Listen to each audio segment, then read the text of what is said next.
कभी सोचा है कि दुनिया की सबसे पुरानी किताब कौन सी होगी?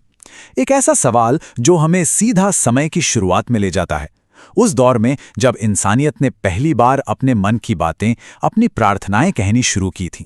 जी हां, इसका जवाब है ऋग्वेद। पर रुकिए, इसे सिर्फ एक किताब कहना सही नहीं होगा।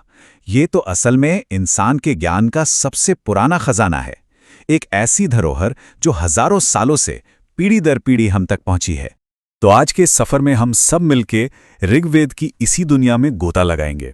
हम जानेंगे कि आखिर ये है क्या, इसका जन्म कब और कैसे हुआ, इसकी बनावट कैसी है, और सबसे बड़ी बात कि हजारों साल पुराना ये ज्ञान आज भी हमारे लिए इतना जरूरी क्यों है।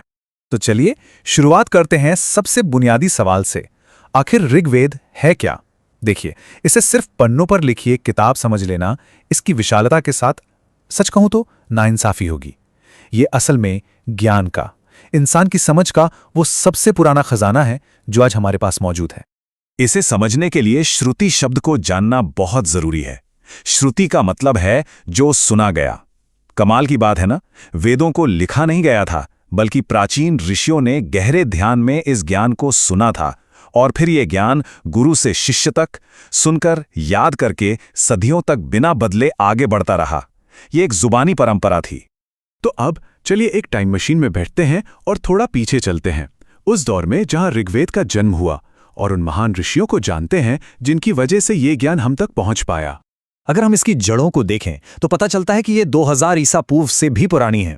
उस समय के ईरानी ग्रंथ अवेस्ता से इसकी भाषा और संस्कृति काफी मिलती जुलती है। ज्यादातर मंत्रों की रचना 1500 से 1200 ईसा पूर्व के बीच सप्त सिंधु यानी 7 नदियों की धरती पर हुई। और सबसे हैरान करने वाली बात, इसे लिखे जाने से पहले सदियों तक एक एक शब्द बिल्कुल सटीक तरीके से सिर्फ जुबानी याद करके सहेजा गया था।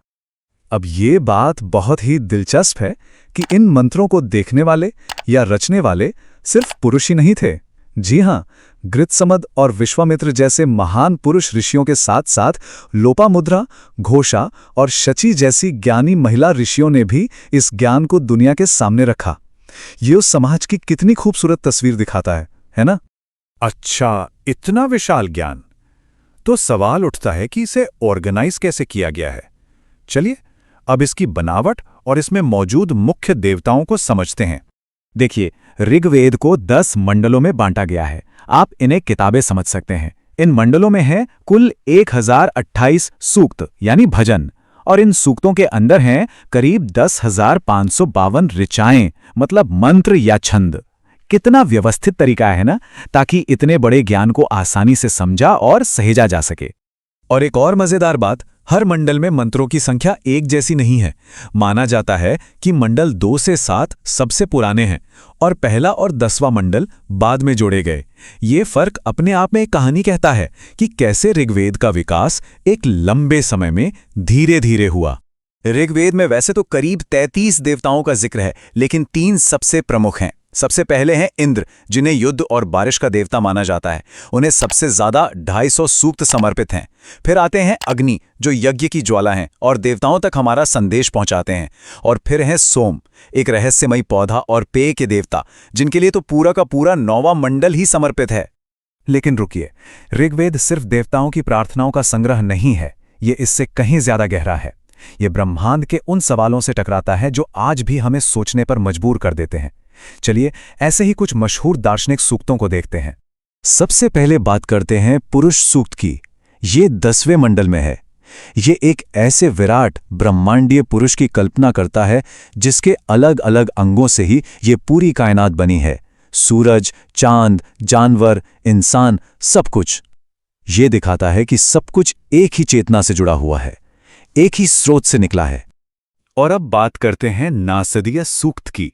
इसे सृष्टि का गीत भी कहते हैं, और ये वो सवाल पूछता है जो शायद इंसान के इतिहास का सबसे गहरा सवाल है।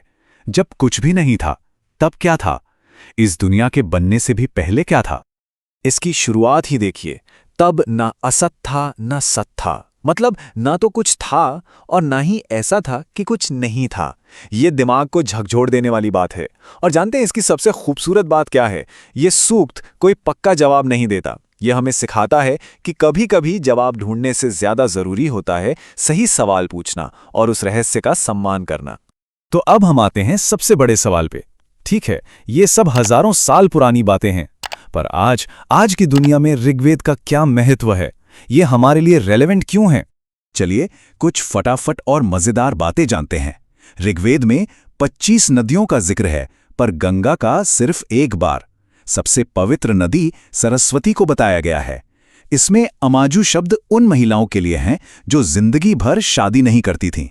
और हां, दुनिया भर में प्रसिद्ध गायत्री मंत्र और प्रार्थना अस्तो मा सद्गमय भी इसी महान ग्रंथ की देन है। अगर हम सारे वैदिक साहित्य को एक विशाल पेड़ की तरह देखें तो ऋग्वेद उसकी जड़ है। बाकी के वेद, यजुर्वेद, सामवेद, अथर्ववेद, सब इसी जड़ से निकले हैं। किसी ने यज्ञ के नियम बनाए, किसी ने संगीत, तो किसी ने रोजमर्रा की जिंदगी के लिए ज्ञान निकाला, पर उन सबका स्रोत ऋग्वेद ही है। और यही बात इसे सबसे ज्यादा महत्वपूर्ण बनाती है।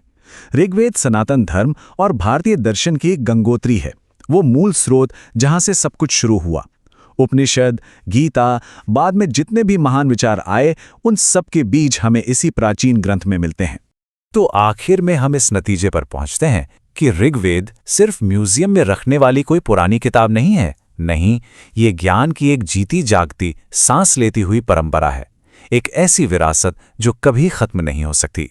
जरा इस नंबर को देखिए, 4,32,000। जानते हैं ये क्या है? ये ऋग्वेद में मौजूद अक्षरों की संख्या है। प्राचीन ऋषियों ने इसे मिलावट से बचाने के लिए एक एक अक्षर को गिना था।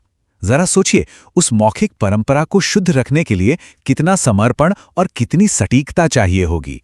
ये प्रार्थना, जो वैदिक परंपरा से ही निकली है, पूरे ऋग्वेद का सार बता देती है।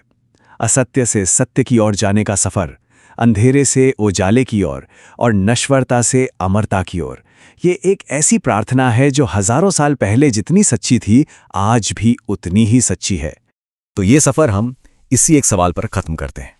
हजारों साल पुराना ये ज्ञान जो हमें प्रकृति से जुड़ना सिखाता है, जो हमें ब्रह्मांड के बारे में सवाल पूछने के लिए उकसाता है और जो हमें हमेशा सच की खोज में लगे रहने को कहता है, वो ज्ञान आज की इस भागदौड़ भरी जिंदगी में हमें क्या सिखा सकता है?